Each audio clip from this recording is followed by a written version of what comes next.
Hi y'all, this is Professor Truelove's Concepts for Nurses series, and I am Professor Terry Truelove. And in this episode, the last of the respiratory episodes, we're going to look at interventions for critical respiratory problems, including things like ventilators, airways, chest tubes, and pulmonary trauma.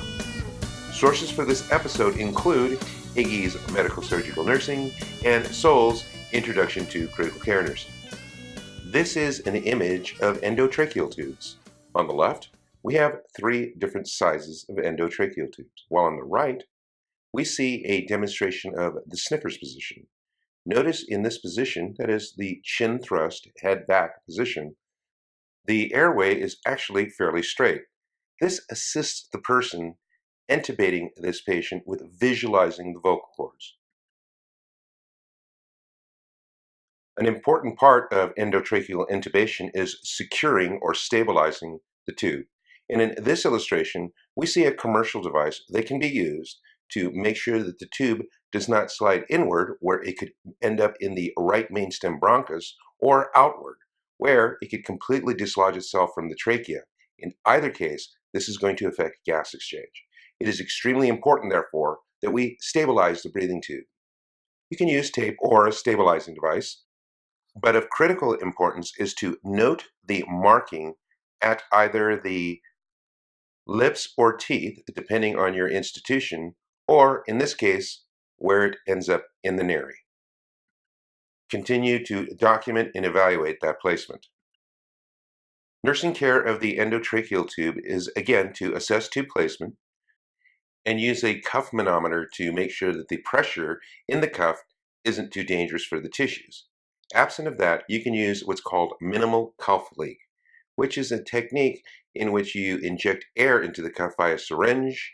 You listen for when the leak starts. Once it does, you reinflate the cuff until the leak stops, and then withdraw about a half mil or a milliliter of air. This is just enough to prevent air from leaking around the cuff, but not enough pressure to cause injury to the tissue. You'll want to prevent movement of the tube by the patient by providing either sedation while they're on the ventilator or soft wrist restraints. There are different types of ventilators, and the type of ventilator used will depend on the type of disease and condition and the severity of that disease or condition. Some of the different types of ventilators include negative pressure ventilators. An example of this would be the old iron lung used during the polio epidemics of the 50s and 60s. But currently, we're using what's called positive pressure ventilation. Now, the difference between a negative and positive pressure ventilation is that the negative pressure ventilation have a shell, or the machine surrounds the entire body, the chest and the abdomen. And air is sucked out from outside of the body. So a vacuum is created between the machine and the patient's body. That vacuum, negative pressure, I really shouldn't call it a vacuum. The negative pressure pulls in air from the outside, and this is how we maintain ventilation. The only way to get extra oxygen is to provide for something like an oxygen mask or nasal cannula, because the patient will be inhaling room air. Positive pressure ventilation, on the other hand, uses pressure from inside the machine to move through what's called a ventilator circuit, which is a series of tubes that are attached to an endotracheal tube or tracheostomy tube, pushing air into the patient from outside. The advantage of this is we can quickly dial in the fraction of inspired oxygen that we want to. We have more control over ventilation. The disadvantage, of course, is that it is an invasive device that can cause infection. There are 3 different ways to provide positive pressure ventilation. Pressure cycled or pressure limited ventilation, which pushes air into the lungs until a certain pressure has been met. Time cycled or time limited ventilation, which will push air into the lungs until a certain amount of time has elapsed. And volume cycled or volume limited ventilation, which will push air into the lungs until a certain amount of air has been met. You should be familiar with the different modes of ventilation. One of those modes is what's called assist control. Assist control pretty much lets the machine breathe for the patient and lets the patient rest. In assist control, the work of breathing is done completely for the patient. Tidal volume and ventilatory rate are preset. If the patient does trigger an extra breath, it is at the preset volume of the machine. The problem with assist control is as the patient begins to wake up more and more, they will actually start to hyperventilate. So, synchronized intermittent mandatory ventilation, or SIMV, is a solution to that. Because in SIMV, although there are preset rate and the preset volume that goes to the patient, if the patient has spontaneous breaths, the patient can set that tidal volume on their own. The tidal volume of the spontaneous breaths, BiPAP, or bilevel positive airway pressure ventilation, is a mode of pressure cycle or pressure limited ventilation in which the first level of pressure, that is the inspiratory pressure, is contrasted against the resting pressure, that is the end expiratory pressure, or PEEP. Those two levels can be set above atmospheric pressure. Not listed here is a mode called CPAP, for continuous positive airway pressure. With ventilatory modes, you can consider CPAP as SIMV of 0. And what that means is, even though the patient is still hooked up to the machine, the patient can dictate the rate and tidal volume that will be delivered. Some ventilator controls and settings that you should be familiar with include tidal volume, which refers to the amount of air given to the patient in a single respiratory cycle, the rate in breaths per minute, the fraction of inspired oxygen, or FiO2, the peak inspiratory pressure, or PIP. This is the the maximum amount of pressure given for a specific tidal volume breath. CPAP, or continuous positive airway pressure, previously mentioned. PEEP, or positive end expiratory pressure, which is a little extra pressure left at the end of the expiratory cycle. The purpose of PEEP is to keep the smaller airways as open as possible and to encourage gas exchange in that way. And then other settings include flow, in which you determine how quickly the tidal volume gets from the machine to the patient. And flow, waveform, and ratios are all different ways to maximize the efficiency of the air getting from the machine to the patient. Nursing management of the ventilated patient always begins at the patient. Check your patient first. The ventilator is going to be yelling at you with alarms and buzzers and bells. The patient comes first. If you're in doubt, remove the ventilator and begin begging the patient. Provide for oxygenation and ventilation.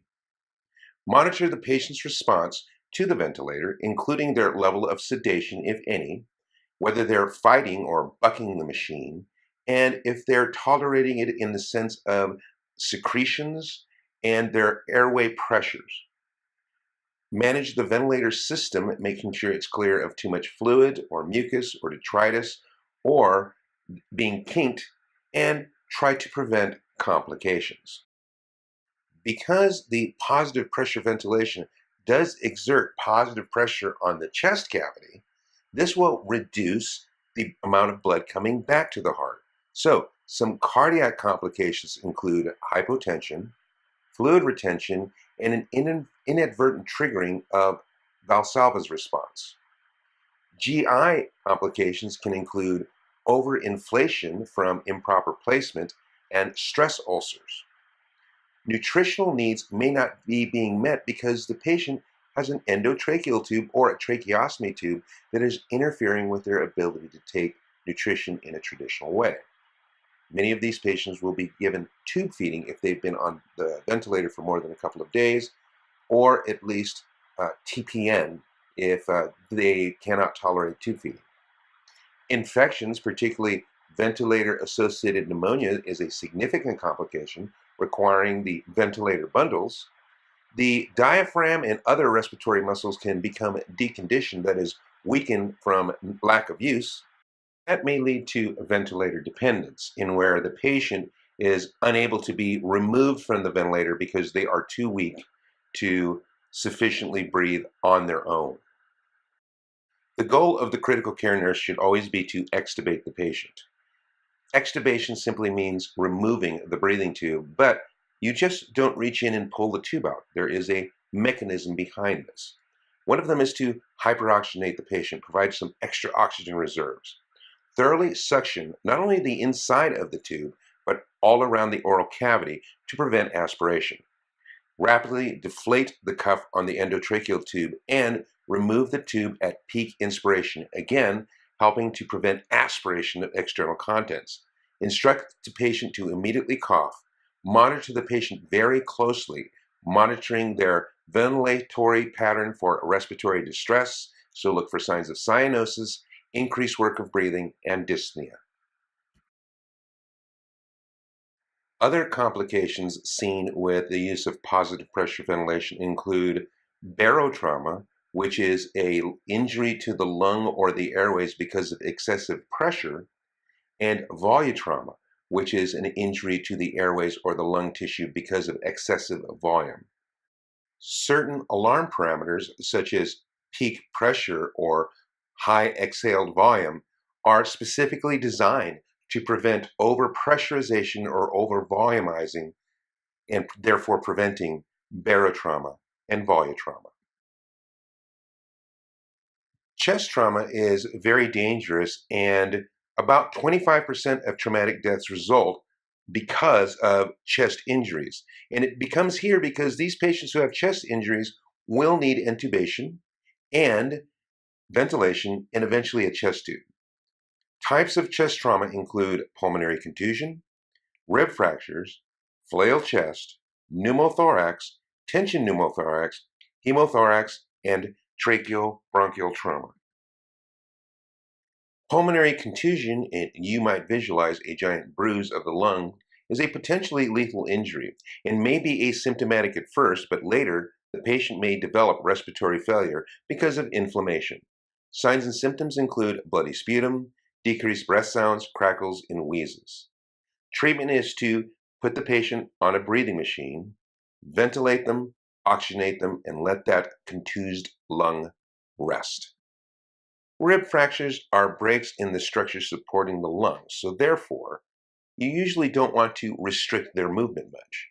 That means that the chest is usually not splinted by tape or other materials with a rib fracture, but the main focus is to decrease pain so that the patient can breathe through that pain essentially and not hypoventilate, not taking deep breaths because the pain becomes too great. If the rib is fractured in more than one place, that is, two fractures, and it's a number of ribs, you can have what's called a flail chest. This causes what's called paradoxical chest movement. When the patient inhales, they'll actually suck in a portion of their chest where these ribs have become detached from the rest of their rib cage, as illustrated here. A pneumothorax is air trapped in the potential space of the pleural cavity. Remember, nothing's supposed to be in the pleural space. However, sometimes air does get trapped in there. A tension pneumothorax develops when air can be sucked into the pleura, but because of the type of injury or the mechanism of injury, air can be sucked into the pleural cavity, but will not be allowed to escape. As more and more air builds up into the pleural cavity, it actually starts to push the lungs and then the heart and great vessels away from where the air is collecting. This pneumothorax is very dangerous because it can actually impinge the heart and great vessels enough to reduce cardiac output and even cause cardiopulmonary arrest.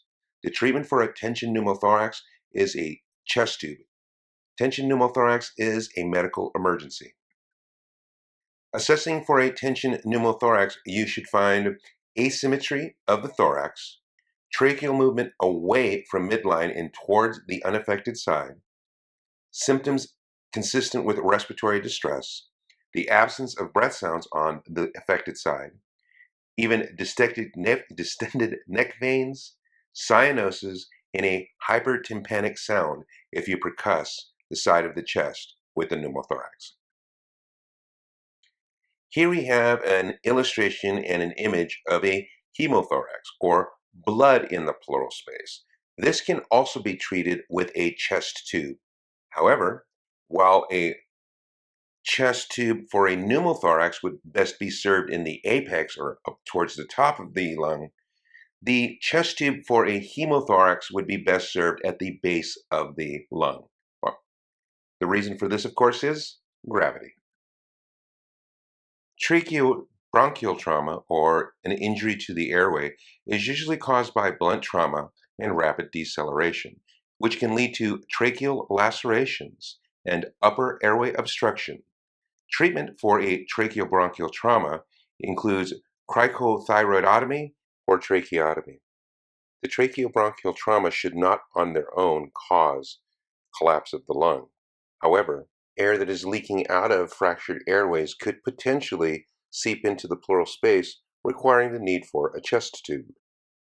This illustration reinforces the idea that the placement of the chest tube will be higher to remove air from the pleural cavity and lower to remove fluid like blood from the pleural cavity. Most chest tube chambers are designed based on an old 3-bottle system, and each one of these 3 bottles had a distinct role. The first one collected any fluid draining from the patient, while the second one was known as a water seal. This is a one-way valve, and it prevents air from re-entering the pleural space, allowing only for the evacuation of the air in the pleural space or the blood from the pleural space. And the third chamber was a way to control the amount of suction in the system. In this example, we see how these 3 bottles have morphed into 3 different chambers. Looking from left to right under the word pleurovac, you'll notice a bluish chamber. This is the water seal chamber.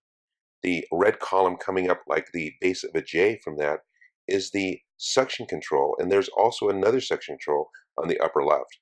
And the entire area that is white from the middle towards the right-hand side is the fluid collection chamber. The most modern systems don't even use water for suction or water seal, but instead use a series of springs or diaphragms. That is the end of this episode, and for now, the last of the respiratory episodes, but there is still more to come in the Concepts for Nurses series. So, thank you for listening. I hope you learned a little bit. I hope you plan on coming back and listening some more, and if you are, we'll see you then. Take care.